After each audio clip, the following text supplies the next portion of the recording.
Bueno, antes que nada, buenos días a todos los que nos están escuchando.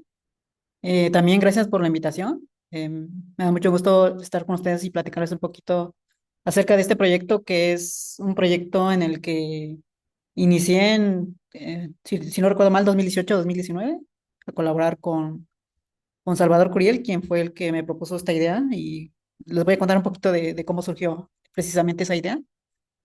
Y actualmente son mis estudiantes del INAOE, Sebastián Terreros y Elitia Juárez, quienes están analizando los datos para llevar a cabo este proyecto. Entonces quisiera empezar con una introducción, primero hablando un poco en general de astrometría, como para poner en contexto el proyecto, y ya luego entrar en el tema, ¿no? Astrometría, como ustedes bien sabrán, es la rama de la astrofísica que se dedica a medir tanto las posiciones como velocidades de estrellas y de otros objetos celestes.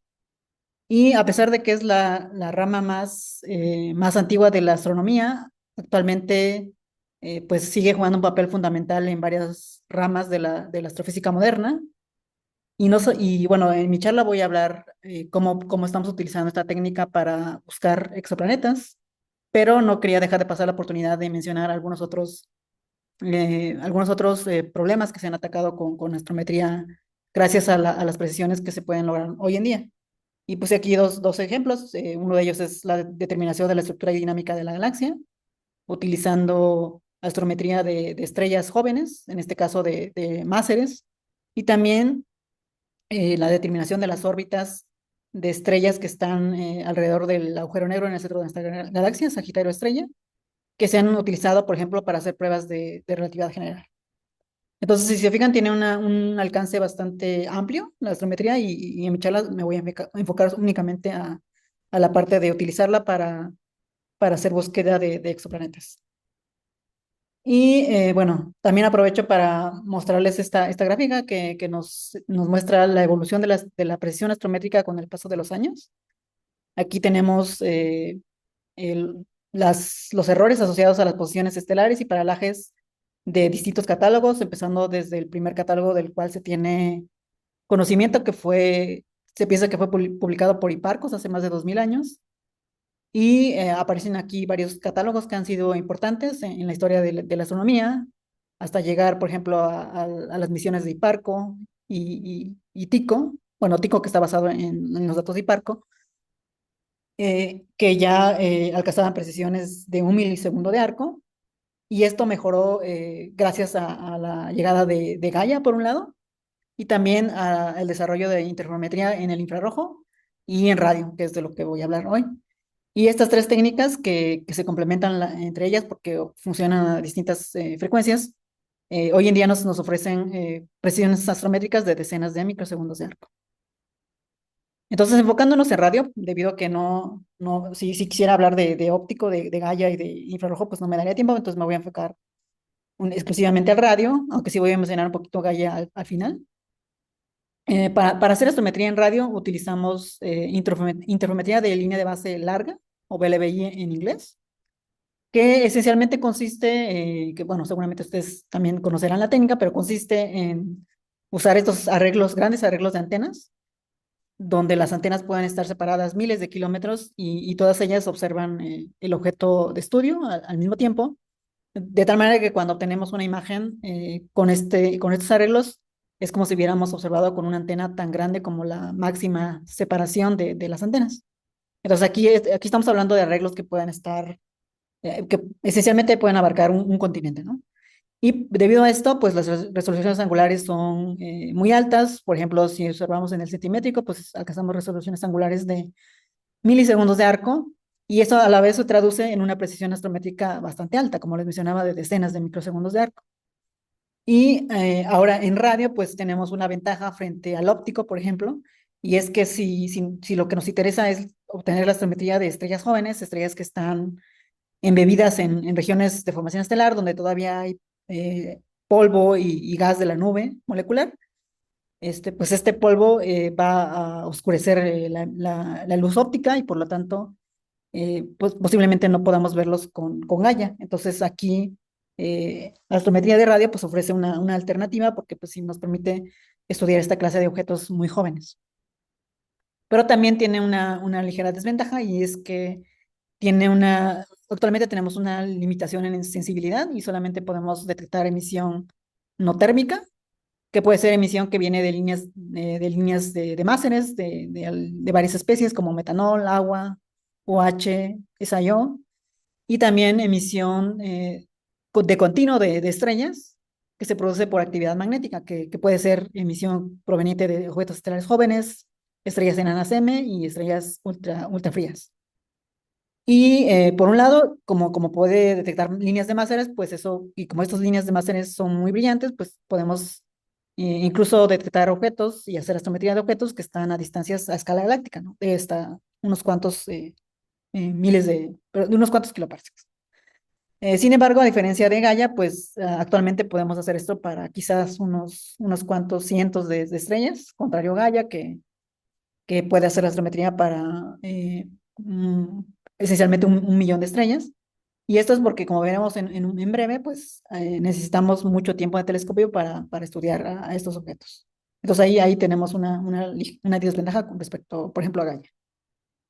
Pero pues uno puede ver que se complementan entre ellas, ¿no? O sea, mientras una técnica ofrece ciertas ventajas, la otra también ofrece otras ventajas y por lo tanto se complementan entre ellas. Y estos son algunos de los arreglos que existen para hacer astrometría en radio. Nosotros en nuestro grupo utilizamos el BLBA, que está en Estados Unidos, pero también está el Long Baseline Array, que consiste en antenas que están en Australia, Nueva Zelanda y Sudáfrica. También está el European BLBA Network, LBN, que consiste en antenas que están en Europa, Asia y Sudáfrica. Y también está el arreglo BLBI de Japón, el VERA, que se pueden utilizar, por ejemplo, si nos interesaría hacer astrometría de objetos que solamente se ven desde el hemisferio sur. Y este es el BLBA, les decía que este es el que más utilizamos en nuestro grupo. Esta, a diferencia de los otros arreglos, es un arreglo homogéneo porque todas las antenas son idénticas entre sí, son 10 antenas, cada una con un diámetro de 25 metros, que tienen líneas de base de hasta 8.600 kilómetros. Y la resolución angular que alcanza por ejemplo, a 5 centímetros es un milisegundo de arco. Y la precisión astrométrica va a depender un poco, bueno, va a depender, pues sí, primero a qué tan brillante es el objeto de estudio, y también que si hay en su cercanía algún calibrador brillante, ¿no? Eso va a ser muy importante porque el- al final lo que queremos es medir la posición de la estrella, pero eso va a depender de si podemos encontrar calibradores dentro de típicamente un radio de 2 grados. Y entonces, digamos, en el caso más típico, normalmente si las estrellas no son muy brillantes, pues tenemos precisiones astrométricas de 200 microsegundos de arco, y así el objeto es muy brillante y además podemos aplicar estas técnicas complejas de calibración, entonces podemos alcanzar ya decenas de microsegundos de arco en precisión astrométrica. Y antes de pasar al tema de la charla, quisiera mencionar un poco qué fue lo que motivó a este proyecto. Entonces, para ello tengo que hablar de un proyecto en el que trabajé cuando estuve haciendo mi tesis de doctorado, que es el proyecto del censo de distancias del cinturón de Gould, o al que llamamos, para abreviarlo, Gobelins, que fue liderado por quien fue mi director de tesis, Laurent Loener, aquí en México, en el cual utilizamos el BLBA para hacer observaciones, en total 2.200 horas de observación hacia objetos estelares jóvenes, que son, bueno, en total del orden de 270 objetos. Y gracias a lo cual, gracias a estas observaciones, obtuvimos la astrometría de aproximadamente 100 objetos estelares jóvenes.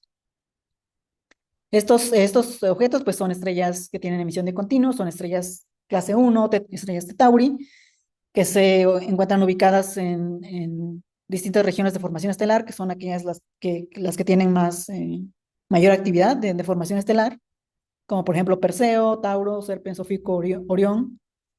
Y a partir del cual, a partir de estas observaciones, obtuvimos un catálogo de paralajes, distancias, movimientos propios, velocidades espaciales y para un subconjunto de estas estrellas, también masas estelares. Y con precisiones en la distancia de entre 0.3 y 10% y precisiones en los movimientos propios menores a 0.2 milisegundos por año. Y un resultado secundario de este proyecto, además de este catálogo astrométrico, fue que detectamos o encontramos que un porcentaje alto de los objetos observados que tienen emisión de radio son parte de sistemas binarios compactos, porque las separaciones típicas, ¿no?, de estos sistemas fueron o son de milisegundos de arco a decenas de milisegundos de arco. Esto quiere decir que son, bueno, traducido a una distancia física desde una unidad astronómica hasta unas cuantas decenas de unidades astronómicas, y los periodos, pues, de unos cuantos años o decenas de años, ¿no? Entonces, en particular, para aquellos sistemas compactos con periodos de unos pocos años, fue posible determinar de manera muy precisa sus órbitas, como lo muestra este ejemplo. Este es el caso de una estrella que está en Ofiuco, donde aquí nuestras observaciones son estos puntitos en verde, y en los cuales pudimos determinar muy bien pues el movimiento orbital, y a partir de este movimiento orbital conocer los parámetros, como por ejemplo el semieje mayor, y a partir del semieje mayor, y porque también pudimos determinar la distancia, determinar la masa de estos sistemas, la masa total de este sistema. Ahora bien, eh, en realidad la astrometría de radio en realidad ofrece no solamente los datos que conocemos como astrometría relativa, donde podemos conocer la posición en el caso de un sistema binario, de la compañera respecto a a la estrella principal, sino que nos ofrece astrometría absoluta. Entonces, cuando hablamos de astrometría absoluta, estamos hablando de posiciones estelares que están siendo medidas en un sistema de referencia, no respecto a una estrella cercana, sino respecto a un sistema de referencia que normalmente está definido con cuasares, ¿no? Por ejemplo, el marco de referencia celeste internacional bueno, es un sistema que se define con cuasares, y por lo tanto las posiciones que uno mide son posiciones absolutas. Entonces, realmente lo que se observa es el movimiento total de la estrella o de las estrellas que forman el sistema, como se muestra en este ejemplo. Aquí los puntitos son mediciones reales obtenidas con el VLBA de este sistema, y vemos que realmente detectamos el movimiento total de la estrella, que resulta de que hay de una combinación de tres componentes: el movimiento kepleriano de las dos estrellas respecto al centro de masa, un movimiento propio del centro de masa, y un movimiento inducido por el efecto de paralaje. Y eso tiene muchas ventajas. El análisis de estos datos nos permite no solamente bueno, sí, conocer los parámetros keplerianos de las órbitas, y eso implica que podemos medir los semiejes mayor de cada una de las órbitas de la estrella primaria y de la estrella secundaria. También podemos conocer el cociente de masas, la distancia, porque la distancia viene de la paralaje, la cual está metida aquí en el movimiento total de las estrellas, el movimiento propio, y usando la tercera ley de Kepler, pues podemos obtener las masas individuales de las estrellas sin hacer ninguna suposición adicional. Y entonces, con esto, el proyecto Gobelins pues, nos dio masas de sistemas binarios, masas individuales, con una precisión bastante buena, de hasta 5%. Y bueno, ¿por qué está esto relacionado con lo que os voy a contar hoy del proyecto en el cual estoy trabajando actualmente? Bueno, porque esto nos está muy relacionado con otro tipo de binarias. Las que les acabo de mostrar son binarias visuales, donde se detectan ambas componentes, pero también están las binarias astrométricas, donde nada más se detecta una componente de las dos estrellas que forman parte del sistema. Cuando se detecta nada más una estrella, aún así podemos saber o caracterizar la órbita del sistema binario, porque justo la compañera pues está afectando gravitacionalmente a la estrella que sí detectamos. Entonces, aún así vemos que hay un movimiento que se desvía de un movimiento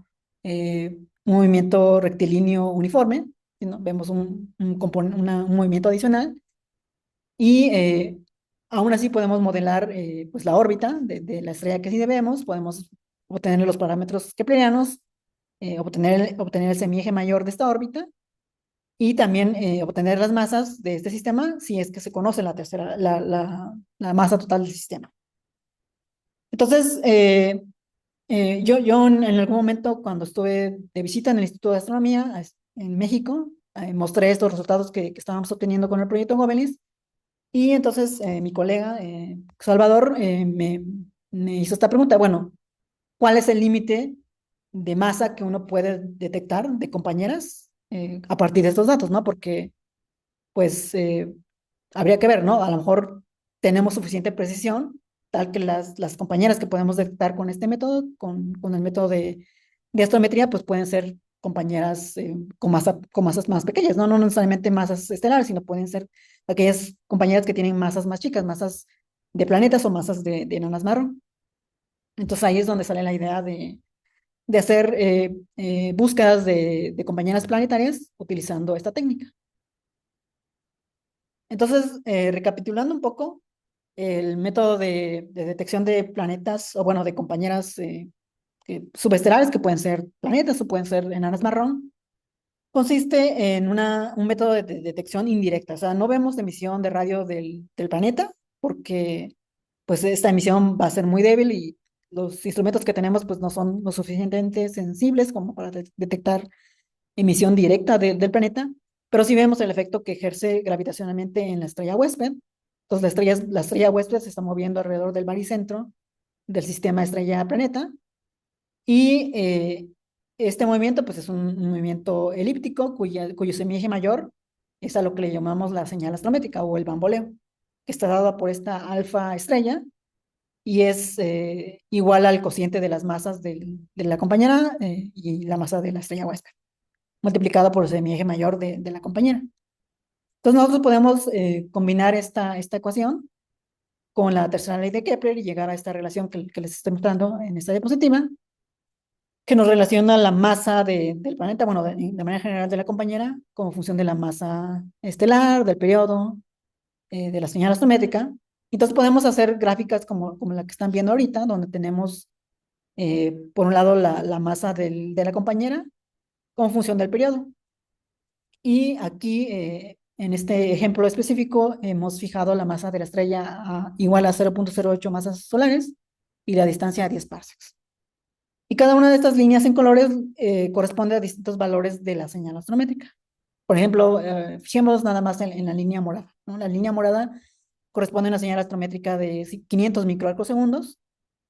Entonces, si nosotros tuviéramos un instrumento que nos permita detectar este tipo de señales, esta gráfica lo que nos dice es que todos aquellos planetas que quedan por arriba de la línea morada producen una señal por arriba de 500 microsegundos de arco y por lo tanto si observamos con estos instrumentos pues podemos detectar compañeras que tienen masas similares a la masa de Saturno o por arriba, ¿no? De eso, ¿no? Masas similares a Júpiter, ¿no? Entonces estamos hablando de planetas gigantes siempre y cuando nuestras observaciones pues abarquen una cobertura de miles de días o de unos cuantos años. Y 500 microsegundos de largo, pues en realidad es algo que ya se puede hacer, ¿no? Que ya podemos detectar. Por un lado, gracias a radio y por otro lado, gracias a Gaia. Y en radio, pues sabemos que hay estrellas que son muy brillantes en radio, como las estrellas M, las enanas M, que sabemos que muchas de ellas tienen campos magnéticos, tienen actividad magnética y producen emisión muy brillante de radio que se pueden detectar con la interferometría de larga base. Entonces, lo que uno hace es que observamos observamos una estrella en un gran número de épocas, digamos en épocas, y modelamos el movimiento de esa estrella con un modelo que tome en cuenta, que puede haber una compañera planetaria, que serían estas dos ecuaciones que les muestro aquí, de tal manera que nuestro modelo pues tiene en total 12 parámetros, 5 parámetros astrométricos que describen el movimiento del baricentro del sistema, y 7 parámetros orbitales que describen pues, precisamente el movimiento orbital de la estrella alrededor del centro de masa del sistema planeta-estrella. Y estos parámetros pues se encuentran haciendo una minimización de Chipadra.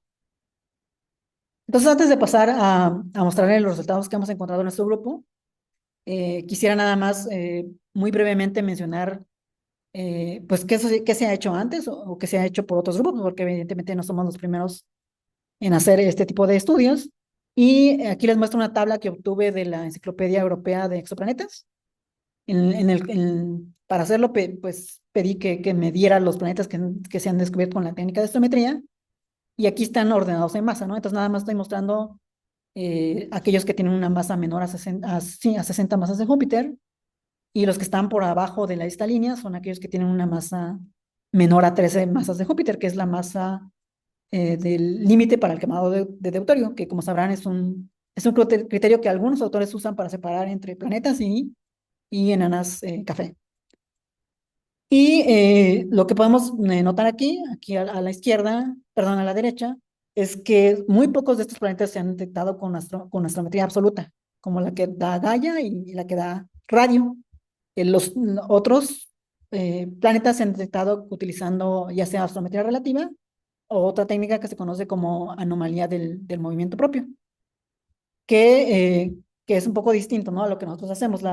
Esta técnica de anomalía del movimiento propio, por si se estaban preguntando qué es, pues es esencialmente tomar en cuenta que si una estrella no tiene una compañera, pues su movimiento propio no va a ser constante, sino que va a cambiar con el tiempo. Y entonces, como las mediciones de Gaia pues se tomaron después de 20 años de las mediciones de Hipparcos, pues uno puede comparar el movimiento propio de Hipparcos y el de Gaia, y si encuentra un movimiento, una diferencia grande, esto implicaría que la estrella en cuestión pues tiene una compañera. Y por otro lado, la astrometría diferencial pues se refiere específicamente a sistemas binarios, donde el movimiento del sistema binario pues no puede ser modelada con una sola órbita kepleriana, sino que necesitas una órbita adicional que implicaría que hay una compañera en ese sistema. Pero bueno, nosotros no hacemos esto, nosotros lo que hacemos es astrometría absoluta. Y aquí les muestro, ya entrando en lo que es nuestro proyecto, les muestro imágenes obtenidas con el VLBA de nuestra muestra de estrellas. Estas son un total de 7 estrellas que estamos estudiando actualmente. 2 de ellas ya las publicamos, bueno, más bien 3 sistemas ya las publicamos, y ahorita les voy a hablar de 2 de ellos. Y otros 2 están siendo analizados por mis estudiantes. Entonces, aquí les puso algunas propiedades de las estrellas o de los sistemas, entre ellas la masa, para que vean que son en efecto estrellas de baja masa. Tenemos incluso una estrella que ya entra en la clasificación de enana marrón, porque tiene una masa muy chiquita, 66 masas de Júpiter. Todas ellas son estrellas que están cercanas, con una distancia a lo más de 10 parsecs, y también 3 de ellos son sistemas binarios, que son estos donde vemos dos mapas, que son objetos interesantes, ¿no? Porque pues también un área de mucho interés, ¿no? En el campo de los exoplanetas es investigar cómo afecta la binariedad a la formación planetaria. Entonces estos planetas, estos sistemas de 2 estrellas pues, son muy importantes en ese contexto. Y entonces voy a pasar a mostrar los resultados que hemos encontrado en varios de estas estrellas o sistemas, empezando con TBLM 513, que fue la primera estrella que analizamos. Esta es una estrella enana ultrafría, con un tipo espectral M9, con una masa estelar estimada entre 0.06 y 0.08 masas estelares, y una edad de 400 megaaños. Y esta estrella pues había sido observada hace ya algunos años con el BLBA. Estos mapas que vemos aquí en la parte de arriba, son mapas de este proyecto, en total 6 épocas. Y en el análisis de estos datos nos sugería que probablemente había una compañera asociada a esta estrella, y por lo tanto pedimos datos más recientes con el BLBA, obtuvimos en total 17 épocas, y ese análisis nos permitió confirmar, de estos datos nos permitió confirmar en efecto que sí hay una compañera alrededor de esta estrella, una compañera planetaria. Para hacer el análisis de los datos, lo primero que hacemos es construir lo que llamamos el periodograma. El periodograma, quizás pues han oído hablar de él porque es una herramienta que se utiliza mucho en velocidad radial y en tránsito, donde se analizan series de tiempo, ya sea de velocidad radial o curvas de luz, y en donde pues nos muestran señales, ¿no? En un periodograma, si vemos un pico por arriba de la probabilidad de falsa alarma, quiere decir que ese pico probablemente está asociado a una señal de una compañera. En el caso de astrometría es un poco distinto a lo que se hace en velocidad radial y tránsito, porque nosotros tenemos datos en 2 dimensiones, tenemos datos de ascensión recta y declinación. Entonces es un poco distinto cómo se construye, pero al final de cuentas la idea es la misma, ¿no? Y esencialmente lo que nos dice el programa es, para un periodo dado, qué tanto mejora nuestro modelo, nuestro ajuste, si incluimos una compañera en nuestro modelo. Es decir, nosotros consideramos primero que la estrella no tiene compañera y determinamos los parámetros del modelo, y luego consideramos que la estrella tiene una compañera y comparamos si ese modelo mejora el ajuste. Si sí mejora, eso se manifiesta como un pico en el periodograma. Y como lo vemos en este caso, en el caso de BLM 513, hay un pico muy claro a 220 días que sugiere que puede haber una compañera planetaria. Entonces, lo que sigue ahora es hacer un análisis exhaustivo de esa señal. Y para hacer un análisis más exhaustivo de esa señal, lo que hacemos es ahora ajustar nuestro modelo, pero ahora dejando que todos los parámetros sean libres, ¿no? Que se ajusten todos los parámetros. Y aquí lo que vemos es el resultado de ese ajuste astrométrico. Entonces aquí los puntitos rojos son las posiciones de la estrella obtenidas con el BLBA como función del tiempo. En los paneles de arriba serían las posiciones una vez que quitamos el movimiento propio y la órbita de la estrella. Entonces lo que vemos es el efecto de la paralaje, ¿no? Que es el efecto que domina sobre el movimiento estelar en la sección recta de declinación. Luego los paneles de en medio son lo mismo, son las posiciones de la estrella, pero una vez que quitamos el movimiento propio y la paralaje, y por lo tanto lo que vemos es el movimiento de la estrella en su órbita alrededor del baricentro, debido a la presencia de la compañera planetaria, y en los paneles inferiores vemos los residuos, ¿no? Entonces, en este caso, los ajustes nos arrojaron un periodo de 221 días. La excentricidad en este caso no la pudimos ajustar, entonces la mantuvimos en cero. Tuvimos una inclinación de 80 grados, un semieje mayor de la estrella de 145 micros arcosegundos de arco, o sea, es muy, muy pequeño.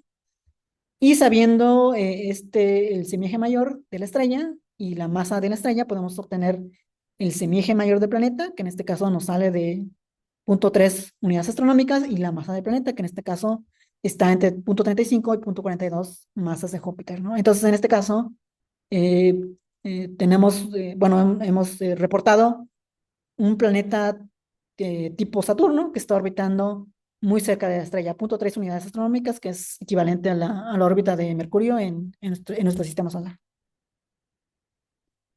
Muy bien, entonces el segundo sistema, la segunda estrella que en realidad es un sistema que estudiamos es GJ896AB. Este es un sistema binario compuesto de dos estrellas, una M3.5 y una M4.5, con sus masas que indico aquí. Y para este sistema tuvimos la suerte de detectar las dos estrellas en radio, en la configuración que se muestra en esta diapositiva, con una separación de 5.4 segundos de arco. Entonces, no solamente tenemos datos de astrometría absoluta de una estrella, sino que tenemos los datos de astrometría absoluta de las dos estrellas. Y además tuvimos datos de astrometría relativa obtenidos en el óptico y en el infrarrojo que cubren una fracción importante de la órbita de la estrella binaria, 80 años en total. Y hasta antes de nuestro estudio se estimaba que el periodo sí, de la órbita de la binaria era más grande que 200 años. Entonces tenemos una cobertura bastante importante.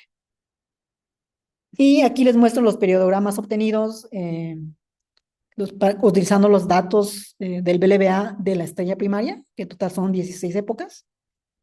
Y aquí tenemos dos periodogramas, uno en el cual no tomamos en cuenta que existe la estrella secundaria. Entonces, si se fijan aquí, la potencia se dispara para periodos más altos, más grandes que 2000 días. Y eso es debido a que pues hay una compañera, ¿no? Y la compañera tiene un periodo que es mucho más grande que la cobertura de las observaciones, que fue de cerca de 5400 días. Entonces, para quitarnos de este incremento en la potencia, lo que hicimos fue tomar en cuenta la presencia de la compañera, agregando términos de aceleración, y eso pues borraba este incremento en la potencia, y lo que nos reveló fueron dos picos en el periodograma, el más intenso en un periodo de 280 días, que sugirió la presencia de una nueva compañera cercana que está orbitando alrededor de la estrella primaria de este sistema binario. Entonces procedimos a hacer el mismo análisis, ahora haciendo los ajustes astrométricos, y aquí les muestro el resultado de uno de estos ajustes. Hay varias formas de hacer el análisis de los datos. Como les mencionaba, una forma de analizar los datos es tomar en cuenta que la perturbación de la estrella compañera solamente se puede modelar con un término de aceleración. Y entonces nada más analizar los datos de la estrella primaria. Y aquí lo que vemos son las posiciones de la estrella primaria como función de la fase, quitando al movimiento propio, paralaje y términos de aceleración, y lo que vemos es el movimiento de la estrella con respecto al baricentro del sistema estrella-planeta, como función de la fase, y aquí en el plano del cielo, ¿no? Entonces vemos que los datos pues dibujan muy bien una órbita, y la elipse negra sería la órbita del mejor ajuste, y las elipses grises son órbitas aleatorias tomadas o creadas a partir del ruido de los ajustes. Y en este caso lo que encontramos es que el semieje mayor de la estrella primaria, debido a la presencia de esta nueva compañera planetaria, es de 520 microsegundos. El planeta tiene un periodo de 282 días, una excentricidad de 0.3, una inclinación de 66 grados. Aquí están los términos de aceleración. Y debido a que conocemos las masas de las estrellas, ahorita les voy a decir cómo calculamos las masas de las estrellas, pues calculamos la masa del planeta, que da en este caso 2.4 masas de Júpiter y un semieje mayor de 0.6 unidades astronómicas. Ahora, como les mencioné hace rato, en este caso para este sistema binario también tenemos datos absolutos de la estrella secundaria y datos relativos de la estrella secundaria con respecto a la primaria. Entonces, uno puede hacer un ajuste combinado en donde se toman en cuenta todos estos datos y ajustar de manera simultánea tanto la órbita de la nueva compañera planetaria y la órbita de la binaria. Y aquí les muestro los parámetros que resultan de estos ajustes. Aquí lo importante a recalcar es que el ajuste de los datos de la binaria pues nos permite calcular las masas individuales, que son las masas que ocupamos para calcular la masa del planeta. Y aquí estos parámetros que obtuvimos con este nuevo ajuste son muy parecidos a los que obtuvimos sin tomar en cuenta los datos de la compañera. Y lo más interesante de este sistema, creo yo, es que nos permite demostrar el potencial que tiene astrometría para la caracterización de órbitas, de sistemas planetarios, ¿no? Sistemas binarios y sistemas planetarios. Y es que, como conocemos los ángulos de las órbitas tanto del planeta como de la estrella, pues podemos investigar si estas órbitas son coplanares o están inclinadas la una con respecto a la otra. Para ello medimos lo que se conoce como el ángulo de inclinación mutuo, que sería el ángulo entre las órbitas o entre los vectores, vectores de momento angular, que son perpendiculares a las órbitas. Y en este caso encontramos que este ángulo es muy grande, ¿no? Entonces es un sistema muy desalineado, Aquí les muestro una animación que nos prepararon en EAO para una nota de prensa que hicimos sobre este resultado, que muestra precisamente cómo el sistema está muy desalineado. De hecho, es un sistema retrógrado en donde el movimiento del planeta es retrógrado con respecto al movimiento del orbital de la binaria. Y pues uno se puede preguntar qué causó que este sistema muestre esta desalineación entre las órbitas. Ese es algo que no hemos investigado en mucho detalle. En el artículo proponemos que probablemente se deba a una torca gravitacional que está ejerciendo la estrella secundaria sobre la órbita del planeta. Sin embargo, es algo que se tiene que investigar quizás con simulaciones para ver bajo qué condiciones iniciales este sistema llegó a esta configuración que observamos actualmente. Pero bueno, y a pesar de que no tenemos una respuesta al origen de esta desalineación, es importante recalcar que es, hasta donde sabemos, el primer sistema binario que tiene un planeta en el que se ha podido hacer esta caracterización tridimensional de las órbitas. Y esto es algo que se puede hacer únicamente gracias a los datos de astrometría absoluta que nos ofrece el BLBA. Bueno, paso ahora a otra estrella, que es una de las estrellas que está estudiando una de mis estudiantes, y aprovecho para mencionar algunos de los desafíos a los cuales nos enfrentamos cuando analizamos este tipo de datos. Esta estrella, bueno, aquí les muestro las imágenes en radio de la estrella, en total son 15 épocas. En este caso hay dos épocas donde se observa una segunda componente que no estamos seguros todavía qué es. Pensamos que podría ser una componente subestelar, es decir, una enana marrón, pero aún nos faltan más datos para poder caracterizar su órbita. Y lo interesante lo interesante y lo desafiante de esta estrella es que es una estrella que se sabe que tiene mucha actividad estelar. Y debido a que sabemos que es muy activa, nos dimos a la tarea de analizar las curvas de luz de la emisión en radio para ver si la actividad estelar afecta o no la astrometría que medimos de la estrella. Aquí lo que vemos es una sola época de las observaciones. Entonces, es una época en la que la fuente se observó un poquito más de 2 horas y vemos el flujo de la estrella en las dos componentes de polarización circular derecha y polarización circular izquierda, y vemos que hay un incremento en dos tiempos a los cuales le llamamos flares, que llamamos flare 1 y flare 2, y que tienen una duración entre 14 y 24 minutos. Entonces, lo que hicimos fue hacer imágenes considerando los datos únicamente de los flares y también imágenes quitando los datos de los flares, y obtuvimos este mapa donde aquí vemos en contornos la emisión del flare 1 en naranja, y en rojo la emisión del flare 2, y en negro la emisión que uno observa si quita los flares. Entonces, claramente hay un desplazamiento bastante grande, un desplazamiento de casi 2 milisegundos de arco, lo cual nos dice que en efecto la actividad estelar, la actividad de la estrella, afecta a la astrometría. Entonces, esto es algo que se tiene que tomar en cuenta y que hacer un análisis minucioso para descartar aquellas épocas donde hay variación en el flujo. En este caso, lo que hay en esta estrella hay 3 épocas donde se observan estas variaciones de flujo, y por lo tanto las descartamos, ¿no? Porque de lo contrario, esto nos podría estar introduciendo una señal espuria y darnos la idea o creer que estamos detectando una compañera, cuando en realidad es actividad estelar lo que estamos detectando. En este caso, bueno, aquí está el periodograma de los datos de esta estrella, de GJ285, donde vemos 3 picos que están por arriba de la probabilidad de falsa alarma de 1%. Entonces nos dimos a la tarea de investigar o de hacer los ajustes para determinar las propiedades de la órbita de la compañera.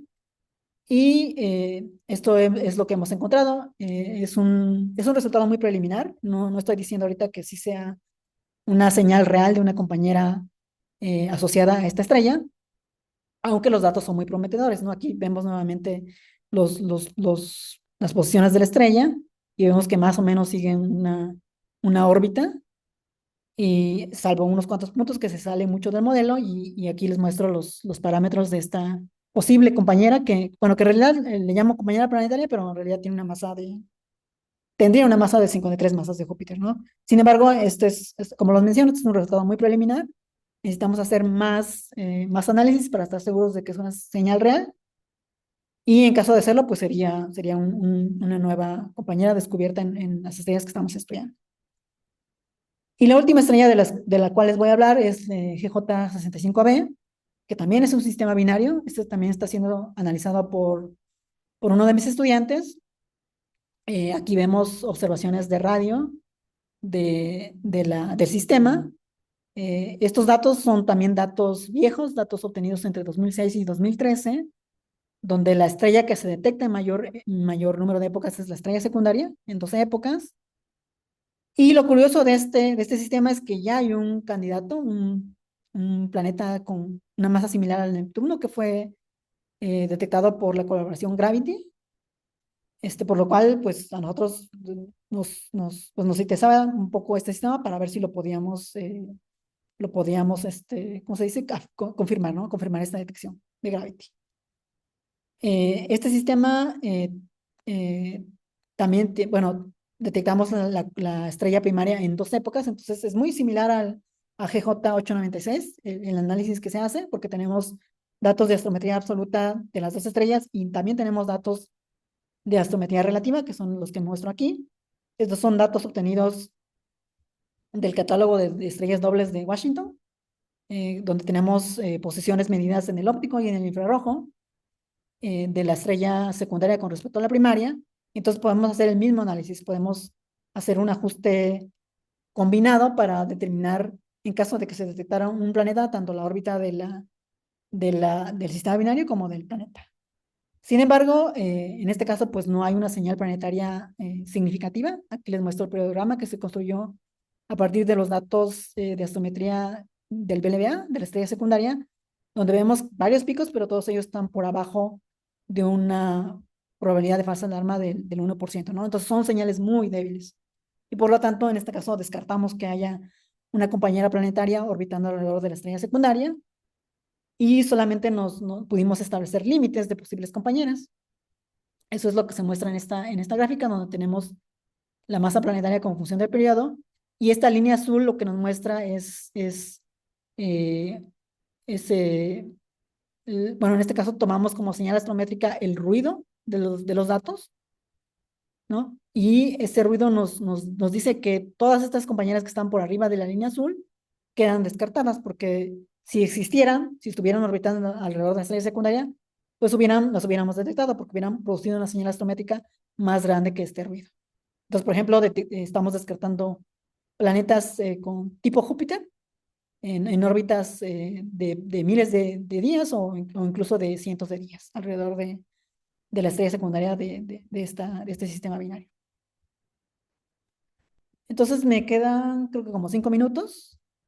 Bueno, aquí, como no, nada más para concluir sobre GJ65b, a pesar de que no detectamos planetas, sí pudimos determinar de manera muy precisa las masas de las 2 estrellas. Esto es algo que no se había hecho antes, no se había determinado de manera directa las masas, sino que siempre se había hecho haciendo ciertas suposiciones. Entonces, aún así es un resultado importante.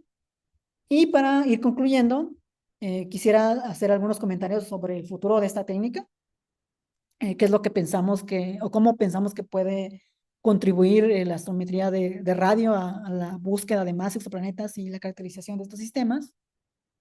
Entonces, por un lado está Gaia. Gaia se sabe que va a detectar decenas de miles de exoplanetas, en particular miles de exoplanetas alrededor de estrellas de enanas M, localizadas hasta 100 parsecs.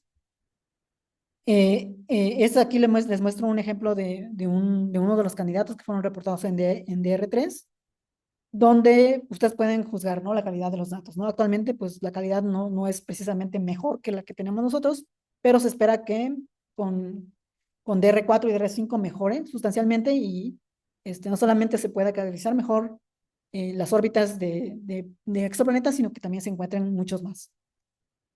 Y en cuanto a radio, pues tenemos instrumentos que están siendo planeados para el futuro, como el Next Generation Very Large Array, que posiblemente ustedes hayan escuchado hablar de él. Es un instrumento que va a reemplazar al VLA y al VLBA Y para nosotros, para la comunidad mexicana, pues es un proyecto muy importante porque algunas de las antenas posiblemente se localicen en el territorio mexicano. Y en particular, pues dentro de los muchos proyectos que tiene planeado este instrumento desarrollar, uno que nosotros nos interesa, pues es la detección de planetas, porque va a alcanzar una precisión astrométrica de 1 microsegundo de arco. Eso es 10 veces mejor de lo que se puede hacer actualmente. ¿Y qué tipo de planetas se pueden detectar con esta precisión astrométrica? Eso lo podemos ver en esta gráfica, que es muy parecida a la gráfica que les mostré al inicio, donde ahora estamos hablando de señales astrométricas mucho más pequeñas, ¿no?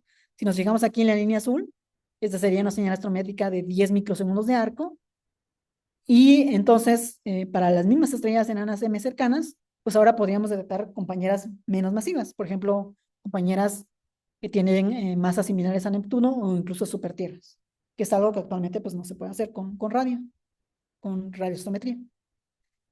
Y más allá de eso, pues ahora si pensamos en estrellas jóvenes cercanas que están típicamente a distancias de 130, 140 parsecs, si fuera posible, o si en efecto será posible alcanzar esta precisión de 1 microsegundo de arco, entonces seríamos capaces de detectar planetas, bueno, compañeras de decenas de veces, con masas de decenas de veces la masa de Júpiter, o incluso compañeras con masas similares a la masa de Júpiter, que serían compañeras, que serían planetas muy jóvenes, ¿no? Porque serían planetas asociados a estrellas jóvenes y por lo tanto serían planetas que se acaban de formar, ¿no? Planetas muy jóvenes, y eso sería muy interesante en el contexto de la formación planetaria.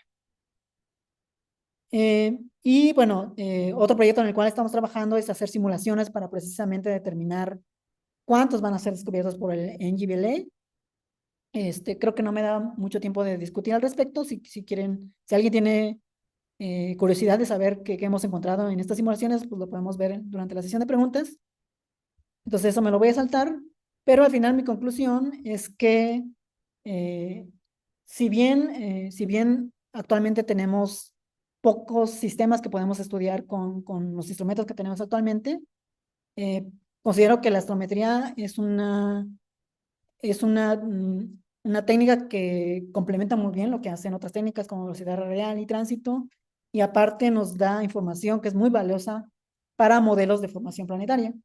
Y esa información solamente se puede obtener con astrometría.